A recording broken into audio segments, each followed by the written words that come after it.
بسم اللہ الرحمن الرحیم، السلام علیکم، میں حضور بخش بھٹی اور آپ دیکھ رہے ہیں براک ڈیجیٹل۔ ناظرین، میں آپ کو خوش آمدید کہتا ہوں اپنے اس پوڈ کاسٹ کے سلسلے میں۔ آج ہم بہت ساری چیزیں ڈسکس کرنے والے ہیں۔ فرسٹ آف آل، جیسے آپ کو پتہ ہے یو ایس اے نے انٹروین کیا ہے وینیزویلا میں، اس حوالے سے بھی بہت سارے کویشچنز ہیں میرے مائنڈ میں۔ چاہوں گا کہ اپنے گیسٹ سے آج وہ سوال کروں اور چیزیں ڈسکس کریں، کیونکہ نیو نارمل سیٹ کرنے کی کوشش کی جا رہی ہے، تو اس حوالے سے بات کریں گے۔ چائنا کا جو ایک پرسپیکٹو ہے اس حوالے سے ضرور بات کروں گا، کیونکہ بہت سارے حلقے کہہ رہے ہیں کہ چائنا کو کاؤنٹر کرنے کے لیے سب کچھ کیا ہے یو ایس اے نے۔ وہ سوال بھی انشاءاللہ میں پوچھوں گا ان سے۔ اور D G I S P R نے آج ایک بریف کانفرنس کی ہے، اس حوالے سے اوبیسلی بہت سارے سوالات ہیں۔ دہشت گردی کے حوالے سے بہت سارا بریف کر دیا انہوں نے، اور بتایا کہ کس طریقے سے افغانستان کی سرزمین استعمال ہو رہی ہے پاکستان کے خلاف، اور بلوچستان میں جو دہشت گردی ہو رہی ہے یا پھر کے پی کے میں ہو رہی ہے، ان ساری چیزوں کو انہوں نے واضح طور پر ڈسکس کیا ہے۔ اور 2025 میں جتنی بھی کارروائیاں ہوئی ہیں ڈیٹیل میں انہوں نے بتائی، تو ساری چیزیں ہم ڈسکس کرنے کی کوشش کریں گے اس پوڈ کاسٹ میں۔ میرے ساتھ بات کرنے کے لیے آئے ہیں شیر ساری صاحب، ان سے بات کرتے ہیں۔ شیر بھائی خوش آمدید۔ جزاک اللہ بکٹی صاحب۔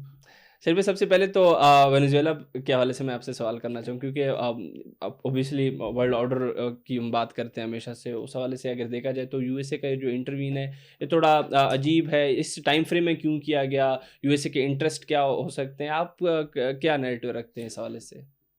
بکٹی صاحب، کیپیٹلسٹ سسٹم دنیا میں دکھانے کے لیے تو بہت اچھا ہے، چلتا نہیں ہے۔ صحیح۔ امریکہ جس نظام کو لے کے چلنا چاہ رہا ہے نا، ہر 8-10 سال کے بعد جس طرح دبئی کا ڈاؤن فال آتا ہے نا، ایک مصنوعی دولت وہاں پر ہے نا، اور مصنوعی خوبصورتی بنائی ہوئی ہے، اٹریکشن بنائی ہوئی ہے۔ امریکہ بھی بالکل اسی طریقے سے ایک ببل ہے، صحیح۔ اور پھر اپنی معیشت کو بچانے کے لیے دنیا میں سب سے زیادہ مقروض اگر کوئی ملک ہے تو وہ بھی امریکہ ہے۔ صحیح۔ اپنی عوام کے احتجاجوں کے خوف سے انہوں نے اپنی عوام کا پیٹ پالنے کے لیے کبھی افریقہ میں بمباری کرتے ہیں، گروپوں کو لڑواتے ہیں، اور پھر انٹروین کر کے ان کے تیل، کول، گولڈ اور گیس ریزروز قبضہ کرتے ہیں، کبھی مڈل ایسٹ پہ کرتے ہیں، اب یہ اپنے بندے کھا رہے ہیں۔ وینیزویلا کا جو پریزیڈنٹ تھا اس کا بڑا مشہور بیان تھا کہ جو زائنسٹ رجیم ہے اسرائیل میں، یہ مسلمانوں تک نہیں رہے گی، یہ صرف مسلمانوں کا قتل عام نہیں کرے گی، اس کا دوسرا سٹیپ ہم کیتھولک کرسچنز ہوں گے۔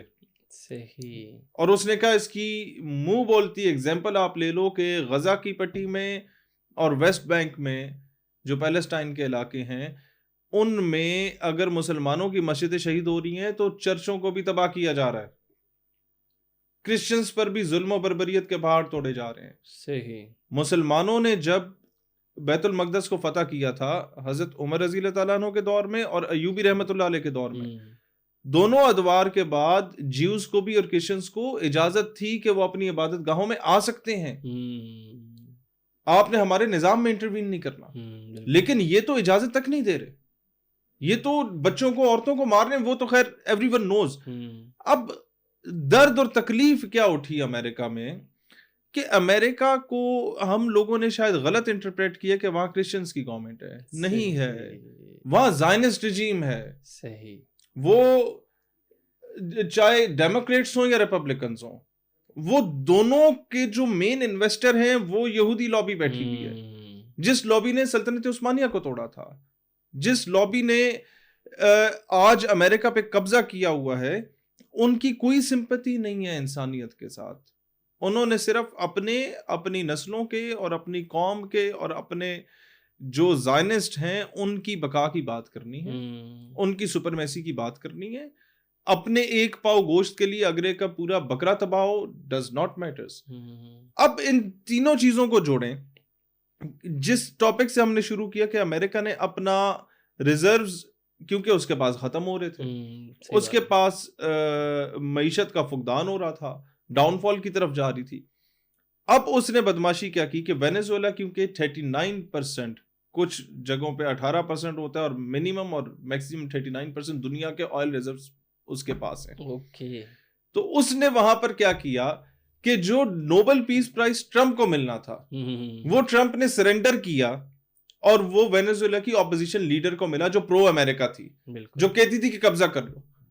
اس نے اس نوبل پیس پرائز، جس کی وجہ سے ہر مہینے ہمارا بھی ایک جہاز جو انڈیا کے ہم نے گرائے تھے وہ بتا دیتا تھا، وہ دنیا کی نام نہاد جنگیں بھی رکوا دیتا تھا، کرواتا بھی خود تھا، اور وہ نوبل پیس پرائز تک کو اس نے کمپرومائز کر لیا کہ میں امریکہ کے ریزروز اگلے 10-12 سال یا 20 سال کے لیے بیٹھ کے کھاؤں گا وینیزویلا پہ قبضہ کر کے.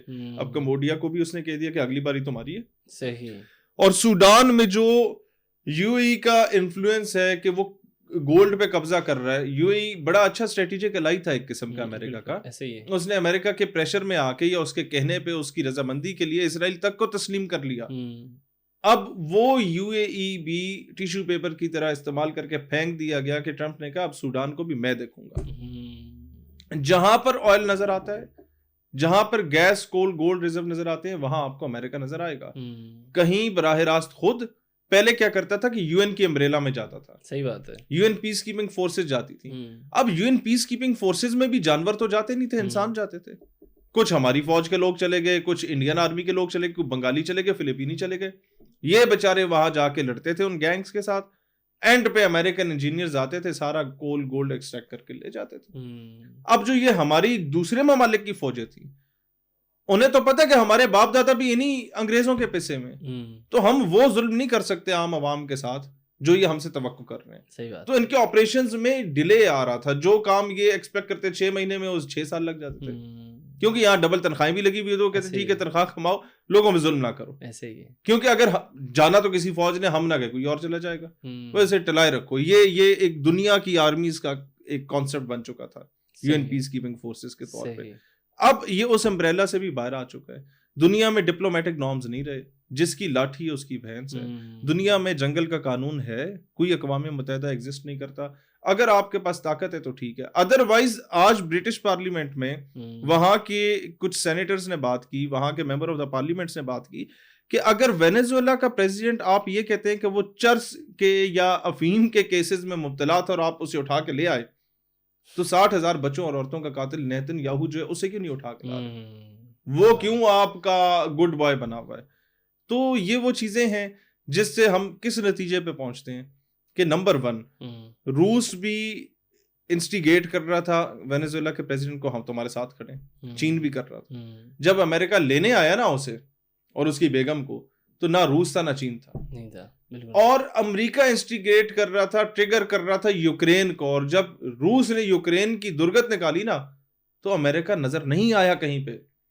کہنے کا مقصد بکٹی صاحب یہ, جو اس سے نتیجہ نکالنا ہے ہم لوگوں نے, کہ آپ کو اپنے حصے کی جنگ خود لڑنا ہوتی ہے. ہم نے بھی اپنے حصے کی جنگ خود لڑی. یہ جتنے ہمارے کہتے ہیں نا سکسیس ہیز مینی فادرز, جتنے لوگ آ کے مبارکبادیں دے رہے ہیں, ہمارا برادر اسلامی ملک ایران, مجھے اس سے بڑی محبت ہے, لیکن ہمارے ساتھ نہیں تھا, نیوٹرل تھا. بالکل. ہمارے برادر اسلامی ممالک, جتنے عرب ممالک ہیں جن سے ہم آج ڈیفنس ڈیلز بھی کر رہے ہیں, ہمیں ان سے بھی بڑی محبت ہے جس طرح ایران سے, لیکن ان میں سے کوئی ہمارے ساتھ نہیں تھا. یہ تو ہمیں الٹا روک رہے تھے کہ آپ نے رسپونڈ بیک نہیں کرنا انڈیا کو, ہم معاملہ سلجھا دیں گے, آپ کا جو مسجد تباہ ہوگی ہو گئی, جو انہوں نے مدرسے مسجد شہید کیے ہو گئے, کوئی مسئلہ نہیں. بچے 2-4 آپ کے بچے جو ہیں وہ بےچارے شہید ہو گئے, کوئی مسئلہ نہیں ہے. آپ کو اپنے حصے کی جنگ خود لڑنی پڑتی ہے. اور اگر ہم ان کے کہنے پہ بیٹھ جاتے ٹھیک ہے جی آپ راضی ہو جائیں گے, راضی نہیں ہوں گے. لیکن یہ پاکستان میں ایک کریج ہی نہیں تھی. ہم نے تو پاکستان کو بچا لیا جنگ سے, ورنہ یہ لڑنے کے جوگے نہیں تھے اور انڈیا آ کے قبضہ کر لیتے. ساری زندگی ہم ان کے احسان مند رہتے. بالکل. حالانکہ ان کی دغا بازی کی وجہ سے ہم احسان مند رہتے. تو اب ہم لوگوں نے جب اپنا رسپونڈ بیک خود کیا, کہنے کا مقصد الٹیمیٹلی یہ کہ آپ کا ڈیفنس مضبوط ہونا چاہیے. You should not rely on anyone else. اور ایک چیز یاد رکھیں, آپ جب اپنے گھر کے شیر کو وٹا ماریں گے نا, تو محلے کے کتے آ کے آپ پہ راج کریں گے. عراق والوں نے دیکھ لیا, ٹھیک ہے سیکٹیرین ڈفرینسز تھے صدام حسین کے ساتھ لوکل پبلک کے, لیکن محلے کے کتے آ کے پھر راج کرنے لگے جب صدام حسین کی گورنمنٹ گری. لیبیا کے ساتھ وہ ڈکٹیٹر تھا, بہت بڑے اختلافات تھے لیبیا کے اندر معمر قذافی کے ساتھ, لیکن جب سے وہ گیا ہے وہاں 2 فوجیں ایگزسٹ کرتی ہیں اور دونوں آپس میں لڑ رہی ہیں, ایک دوسرے کے بندے مار رہی ہیں. عام لیبیا کا بندہ مر رہا ہے. بالکل. تو یہی حال آج ایران کے لیڈر خامنہئی کا ہے. آپ اسے ڈکٹیٹر کہہ سکتے ہیں, آپ اسے جو مرضی کہیں, لیکن یہ بات یاد رکھیں جتنے لوگ شادیانے مچا رہے ہیں نا, کہ آج ایران اپنا وہ مقام رکھتا جو کہ مقام سعودیہ اور یو اے ای کا ہے, کیونکہ تیل تو ان کے پاس ان سے زیادہ ہے. بالکل. لیکن سینکشنز لگی ہوئی ہیں, امریکہ کو باپ نہیں مانتا. تو آج اگر ایران میں وہ کرنٹ ریجیم چلی جاتی ہے تو آپ کے پڑوس میں, بلوچستان کے پڑوس میں اسرائیل آ کے بیٹھا ہوا ہوگا, کیونکہ شاہ ایران تو انہیں کٹ آؤٹ ہے. صحیح بات ہے. تو جو چیزیں بظاہر ہمیں بری نظر آ رہی ہوتی ہیں وہ بری ہوتی نہیں ہیں. ہاں مشکلات ضرور ہوتی ہیں, ہمیں بظاہر والدین بھی بہت برے نظر آ رہے ہوتے ہیں جب وہ ڈانٹ رہے ہوتے ہیں, لیکن اس کے پیچھے بہت بڑی خیر ہوتی ہے. یہ آج جا کے سمجھ آتا ہے. جب بچپن میں ہمیں تھوڑی وہ ڈانٹ بھی پڑ جاتی تھی, ایک دو لتر بھی پڑ جاتے تھے, آج جا کے اندازہ ہوتا نہیں یار جو بھی یہ والدین تھے انہوں نے ہمیں پیدا کیا ہے. تو یہ جو بھی ہیں ہمارے اپنے لوگ ہیں, ان سے غلطیاں ہو رہی ہیں, جو مرضی ہو رہا ہے. آپ بشار الاسد کا رجیم دیکھ لیں, ظالم رجیم, وہ جو مرضی کرے, غلط کرے اپنے عوام کے ساتھ, لیکن at the end of the day کیا ہوا, جب سے اس کو ہٹایا گیا تب سے اسرائیل حملے کر رہا ہے شام پہ, کوئی روکنے والا نہیں ہے, کسی میں جرات نہیں ہے روکنے کی. تو یہی بات ہے. اور اس کو فرقے کی قید سے نکل کے دیکھیں, صدام کا اسکول آف تھاٹ اور تھا, خمینی اور بشار الاسد کا اور تھا, اور معمر قذافی کا اور تھا. ہم ان سب کی فیور کر رہے ہیں کہ جو بھی تھا کم از کم اسرائیل کو آنکھیں دکھانے والے تو لوگ تھے. آپس میں اختلافات کس کے نہیں ہوتے. اسی کو لا کے پاکستان میں دیکھ لیں, جس فوج کو آپ دن رات گالیاں نکال رہے ہیں اپنے ڈرائنگ روموں میں بیٹھ کے, at the end of the day there is a hairline difference between rebellion and revolution. At the end of the day آپ 9 مئی کر لیتے ہیں, وہ کامیاب ہو جاتا, ٹھیک ہے انقلاب تھا, اب وہ ناکام ہو گیا تو آپ کا کارکن جیل میں سڑ رہا ہے غریب, اور آپ کی قیادت جو اکسا رہی تھی وہ ساری پریس کانفرنسیں کر کے تو دوسری پارٹیوں میں بیٹھی ہوئی ہے, ان کو تو کچھ نہیں ہوا 8-10 بندوں کو نکال کے. تو پھر اسی بات پہ آتے ہیں مفتی صاحب, اپنے ان سپاہیوں کی قدر کریں, اپنے ان فوجیوں کی قدر کریں جو شہادتیں دے رہے ہیں آپ کے لیے, اپنے بچے یتیم کروا رہے ہیں. آپ لوگ ان کے جنازوں میں جانا گوارا نہیں کرتے کہ کہیں ووٹ بینک ہمارا نہ خراب ہو جائے, اور پھر آپ امید بھی یہ رکھتے ہیں کہ جناب ووٹوں سے تو ہم نے آنا نہیں ہے, ہمیں تو فیض لائے گا یا ہمیں کوئی اور لے آئے گا جو فیض کی جگہ بیٹھا ہوا ہے. ساری پارٹیز کے نیریٹو ہے. صحیح بات ہے, ان میں سے کوئی سنسیئر نہیں ہے, چلے ہوئے کارتوس ہیں.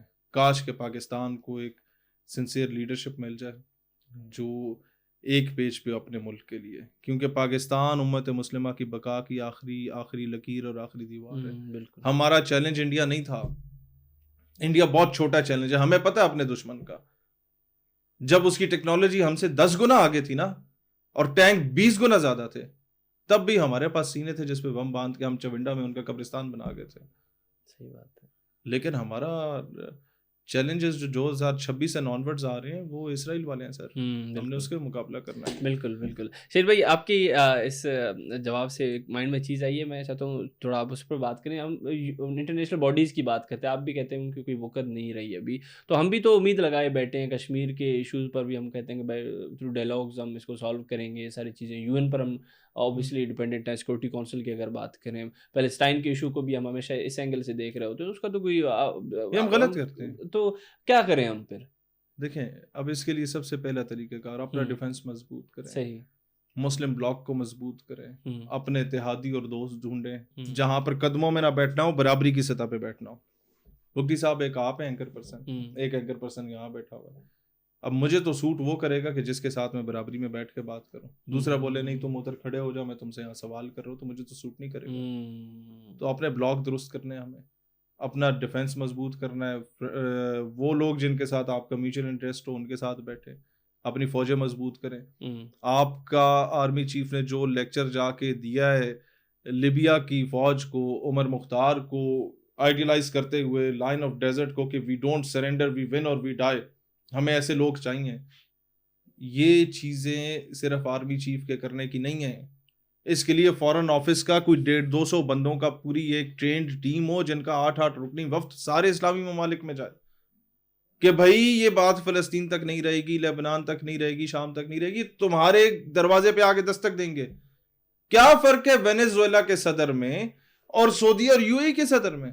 آپ کے تو وہاں ڈیموکریسی نہیں, تو سعودیہ میں ڈیموکریسی ہے, یو اے میں ڈیموکریسی ہے. کیونکہ آپ $600 ارب کا بھتہ دیتے ہو امریکہ کو, تو اس نے آپ کو بچایا ہوا ہے. جس دن آپ کا تیل ختم ہو جائے گا, آپ بھتہ دینے کے قابل نہیں ہوگے, تو آپ کے ساتھ کیا ہوگا؟ وہی جو ایہودیہ کے نوابوں کے ساتھ ہوا تھا. ان کی عورتوں کے زیورات اتار کے ایسٹ انڈیا کمپنی لے گئی تھی, ان کی بادشاہی محل کی عورتوں کے, بیگمات کے. تو پھر کیا کرو گے؟ اپنی فوجیں مضبوط کرو, یکجا ہو. تم روس سے مدد لے رہے ہو, تم امریکہ سے مدد لے رہے ہو, آپس میں لڑ رہے ہو, گھگو ہو سامنے, آپس میں ایک دوسرے کے ساتھ ہاتھ کیوں نہیں ملا لیتے؟ Stop fighting against each other. اور یہ امت کو ہمیں میسج دینا پڑے گا, irrespective of their sect, caste and creed. آپ پہ جب حملہ ہوتا ہے آپ سے نہیں پوچھتے کہ رفع یدین کرتے ہو, ہاتھ باندھتے ہو, نہیں پوچھا جاتا. تو الٹیمیٹلی جو چیزیں یہ کیا کہتے ہیں ٹائم گیم کرنے کے لیے, وہ جو کہتے ہیں نا جنگ بندی نہیں ہوتی. جنگ بندی ایک جنگ سے دوسری جنگ کے درمیان کے وقفے کو کہا جاتا ہے. سیز فائر ایک جنگ سے دوسری جنگ کے درمیان کے وقفے کو کہا جاتا ہے.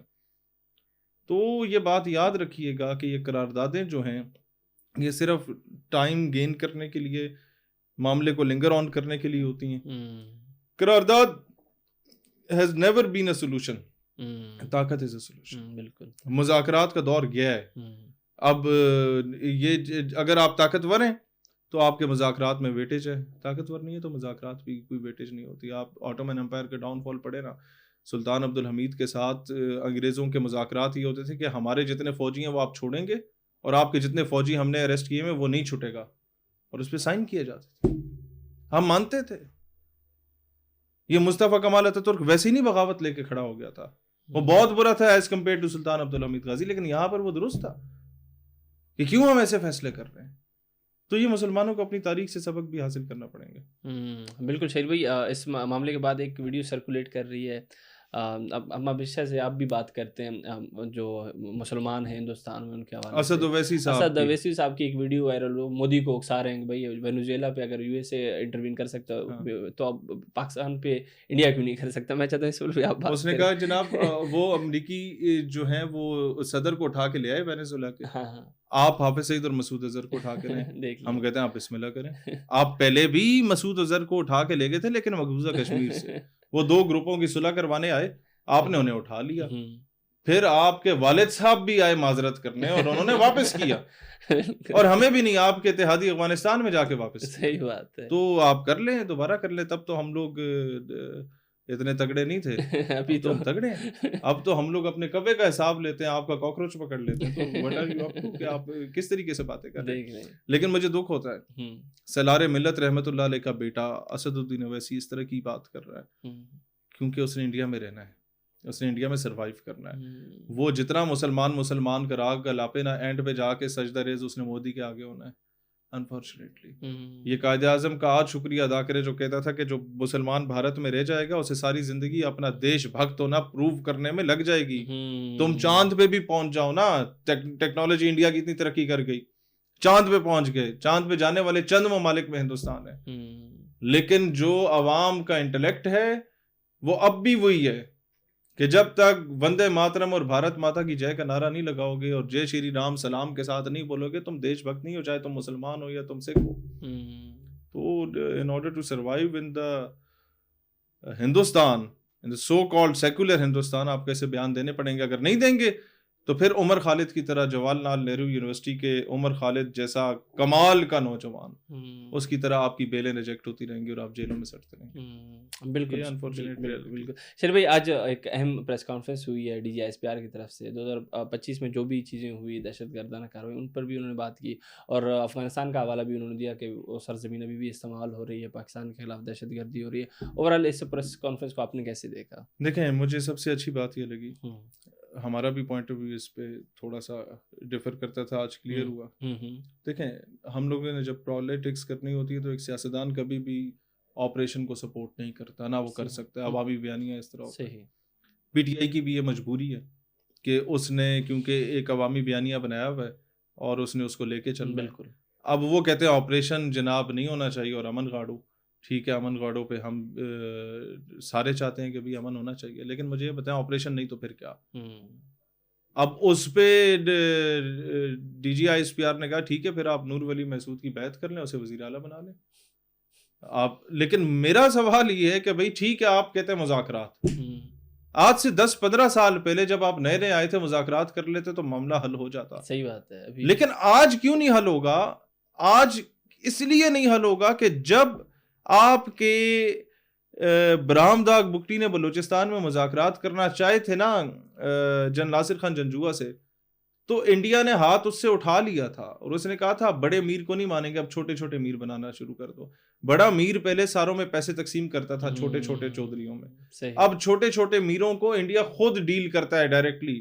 اب نور ولی محسود سے آپ مذاکرات کر لیں, 4 صدے کے طالبان اس سے بغاوت کر لیں گے.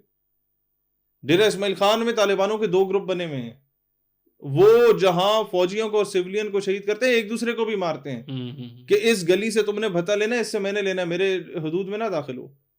تو بھی کس سے مذاکرات کریں. اور ایک گروپ تو ہے نہیں.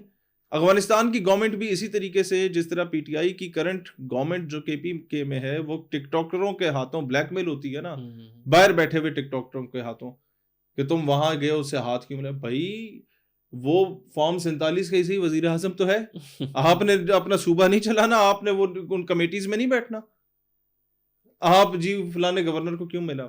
یار وہ صوبے کا چیف ایگزیکٹو ہے, اس غریب کو چلنے ہی نہ دو, گنڈا پور والا اس کا حال کر لو. تو اس نے اسی طریقے سے کرنا ہے. افغانستان کی گورنمنٹ کا بھی یہ حال ہے. اب وہ آئی ایس کے پی جو داعش ہے وہ اس کے ہاتھوں بھی بلیک میل ہو رہی ہے, وہ ٹی ٹی پی کے ہاتھوں بھی بلیک میل ہو رہی ہے کہ ہم نے تو تمہارا ساتھ دیا تھا, اب تم کیوں مکر رہے ہو. اب ان کی گورنمنٹ جو ہے وہ طالبان کے جو 3 الگ الگ گروپس بنے ہوئے ہیں, اب آپ یہ دیکھیں ملا عبد الغنی برادر کا اپنا گروپ بنا ہوا ہے, ملا عمر کے بچوں کا الگ گروپ بنا ہوا ہے, حقانی گروپ جو ہے وہ الگ گروپ بنا ہوا ہے. سب کو راضی رکھنے کے چکر میں نا وہ اپنے آپ کو تباہ کر رہے ہیں. افغانستان کو اس بار ایک ہارڈ اسٹیٹ کا رول پلے کرنا پڑے گا, اپنے چند لوگوں کو ناراض کرنا پڑے گا اپنی قوم کے بہتر مستقبل کے لیے. کب تک آپ لوگ صرف مذہب کا چورن بیچیں گے؟ اسلام کا غلبہ آ گیا افغانستان میں, ہم بھی تسلیم کرتے ہیں, اس پہ جشن بھی مناتے ہیں. سب سے زیادہ جشن ہم پاکستانیوں نے منایا تھا کہ انگریز دفع ہو گیا, لیکن اب بھائی مذہب کا چورن ختم, اب پریکٹیکلی مذہب کو امپلیمنٹ کرو. بیٹیوں کو تعلیم سے تم نے روکا ہوا ہے, ٹیکنالوجی سے لوگوں کو تم نے دور کیا ہوا ہے. نعرے لگاتے ہو ہم لوگ فلسطین فتح کریں گے, پڑوس میں ہندوستان میں کشمیر ہے, اس پہ تو تم لوگوں کی زبان نہیں ہوتی ہلتی کیونکہ ادھر سے ٹکے آ رہے ہیں. تو یہ کون سا اسلام ہے جو ہزاروں میل دور فلسطین کی آواز بلند کر رہا ہے, کشمیر کی نہیں کر رہا؟ ہم نے تو چلو فلسطین کی آواز اتنی بلند نہیں کی جتنا آپ نے کی, لیکن پریکٹیکلی آج بھی ہمارے ایئر فورس کے میوزیمز میں جاؤ تو اسرائیلی ایئر فورس کے پائلٹس کی پتلونیں لٹکی ہوئی ہیں وہاں پہ. کچھ نہ کچھ ہم کر آئے تھے, آج بھی انڈائریکٹلی کچھ کرنا ہوتا ہے کاروائی ڈھال آتے ہیں. آپ کیا کر رہے ہیں؟ آپ کا بہت ہو گیا, اپنے بارڈر کراس کر کے وزیرستان تک آ جاتے ہو. پریکٹیکلی کیا کیا مجھے بتائیں نا. اپنے مسلمانوں کو مارنے کے علاوہ اپنی مسجدیں, اپنے مدرسے, اپنے امام بارگاہ, اپنے جی ایچ کیو, اپنا اے پی ایس تباہ کرنے کے علاوہ آپ نے پریکٹیکلی اسلام کی خدمت کیا کی؟ مطلب نعرہ تو آپ نے لگایا, ہم نے تو لگایا بھی نہیں. ہم تو بڑے ماڈ اسکواڈ قسم کے لوگ ہیں, ہمارے تو سر پہ دستارے بھی نہیں ہیں, پانچے بھی ٹخنوں سے اوپر نہیں ہیں, ہماری داڑیاں بھی نہیں ہیں, لیکن پھر بھی نبی پاک کے نام پہ ہم مچل جاتے ہیں. بالکل تڑپ جاتے ہیں ہم لوگ. جب دنیا میں کہیں ظلم ہو رہا ہوتا ہے ہم کارا باغ تک چلے جاتے ہیں, ہم چیچنس کو بھی سپورٹ کر لیتے ہیں, ہم صومالیہ کو بھی, وہاں کے مسلمانوں کو, بوسنیا کے مسلمانوں کو بھی ہم لوگ اینٹی ٹینک ویپنز تک دے آتے ہیں. ہم نہیں بتاتے, پھر دنیا بتاتی ہے کہ ہاں یار پاکستان نے کچھ کیا. اور آپ کو بھی اگر سپر پاور کو آپ شکست دے رہے ہیں تو اس میں ہم لوگ کچھ رول پلے کر رہے ہوتے ہیں. امریکی کہہ رہے ہوتے ہیں, ہم تو مانتے ہی نہیں ہیں. امریکہ ایمی تھوڑی نہیں ہم سے ناراض ہوا ہوتا کہ ہم اس کے اتحادی ہیں پھر بھی ناراض ہیں. ہم نے تب بھی اپنا فرسٹ انٹرسٹ افغانستان کا مسلمان شو کیا, بالکل ثابت کیا. بلکہ شو کیا کیا, شو تو ہم نے امریکہ کو کیا, ثابت ہم نے آپ کے حق میں کیا. لیکن آپ یہ دیکھ لیں کہ آپ اس کا صلہ کیسے دے رہے ہیں. 40 سال تک اپنے پیٹ کاٹ کے ہم نے اپنے افغانی بھائیوں کو بسایا, اور ہمیں, میرا دل کٹتا ہے جب وہ واپس جا رہے ہیں نا, یہ جو پالیسی سے میں خود اس سے سہمت نہیں ہوں, دل کٹتا ہے کہ یہ بھی مہاجر ہے. لیکن یہ سب خمیازہ ایک عام غریب بندہ بھگت رہا ہے ان کی غلط پالیسیز کا. کہ جس طرح پی ٹی آئی کی گورنمنٹ ٹک ٹاکروں کے ہاتھوں بلیک میل ہو رہی ہے, یہ اپنے وہ چند چھوٹے موٹے جتھوں کے ہاتھوں بلیک میل ہو رہے ہیں. آج اکٹھے ہو, پاکستان کے ساتھ بیٹھو, مذاکرات کرو, دونوں بھائیوں اکٹھے رہو. نہیں تو کیا مطلب ہے کہ ذلت کی موت ہوگی کہ جو آپ مودی کے انٹرسٹ کو بچاتے بچاتے مریں گے, دار فانی سے کوچ کر جائیں گے. اس سے بہتر نہیں تھا کہ آپ مطلب کسی جہاد کی راہ میں مطلب اس جہاں سے جاتے. کہاں ملا عمر کی فوج تھی, کہاں ملا مودی کی فوج آ گئی. دس از اٹ سر. سہیل بھائی بہت بہت شکریہ. بہت شکریہ. جزاک اللہ. ناظرین, آپ سیالی صاحب کو سن رہے تھے, امید کرتے ہیں پوڈ کاسٹ آپ کے لیے کافی انفارمیٹیو رہا ہوگا. اس امید کے ساتھ میں آپ کی اجازت چاہوں گا. بہت بہت شکریہ.